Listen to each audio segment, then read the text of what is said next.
Shalom, selamat pagi, selamat datang di YouTube channel saya. It's me Foni. Apa kabar? Saya berharap teman-teman tetap bersuka cita apapun keadaan hari-hari ini, karena ada kasih, penyertaan, perlindungan, dan pemeliharaan Tuhan ada bersama-sama dengan teman-teman.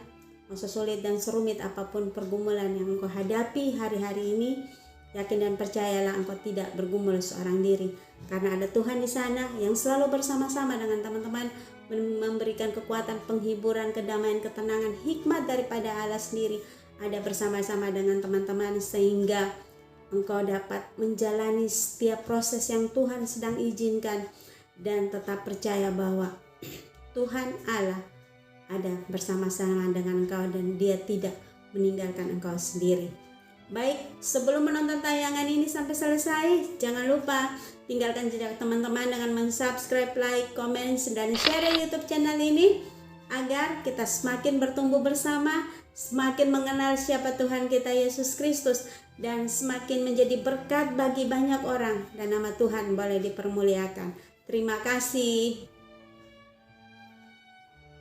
Pagi hari ini kita akan merenungkan sebuah kebenaran firman Tuhan yang terambil di dalam surat Rasul Paulus kepada jemaat di Korintus, dalam 1 Korintus pasal yang ke-12 ayat yang ke-13. Demikian bunyi firman Tuhan. Sebab dalam satu roh kita semua, baik orang Yahudi maupun orang Yunani, baik budak maupun orang merdeka, telah dibaptis menjadi satu tubuh, dan kita semua minum dari satu roh. Amin.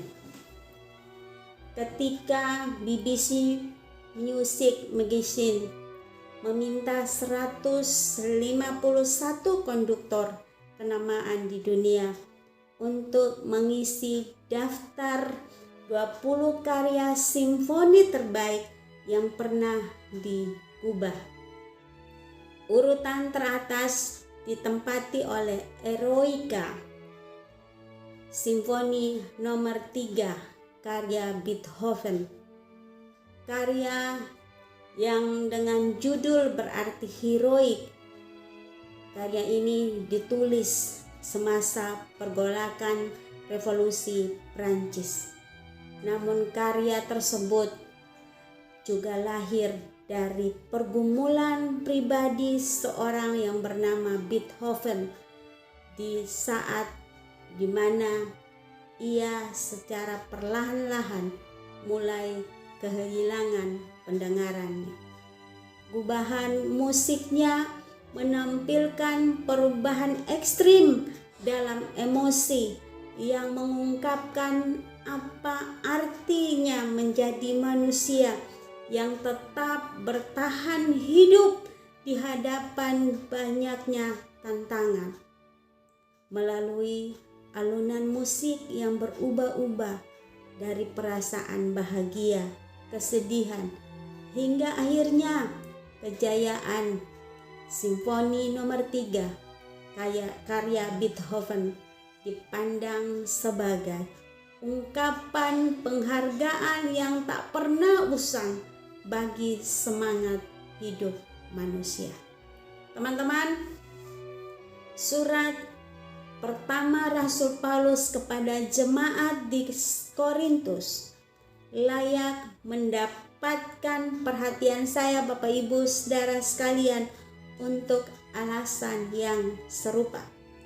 Rangkaian kata-kata yang diilhamkan Allah di dalamnya terasa sebagai alunan musik, membumbung tinggi dengan ucapan syukur di awal di 1 Korintus 1 ayat 4 sampai dengan 9, lalu turun ke dalam konflik yang mengenaskan di dalam 1 Korintus pasal 11 ayat 17 sampai 22, kemudian naik kembali dalam kesatuan umat yang masing-masing anggotanya menerima karunia dan saling bekerja sama bagi kemuliaan Allah.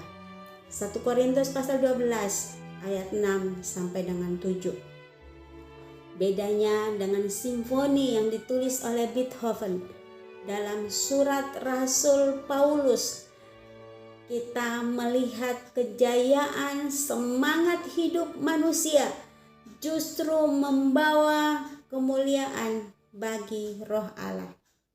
Saat Paulus mendorong kita untuk bersama-sama mengalami kasih Kristus yang tidak terkatakan itu, ia juga menolong saya, Bapak Ibu Saudara sekalian, untuk melihat kita semua sebagai umat yang dipersatukan oleh Bapa kita, dipimpin oleh anaknya dan digerakkan oleh Roh-Nya yang kudus, bukan untuk membuat kegaduhan, melainkan untuk mengambil peran dalam simfoni terbaik yang pernah ada.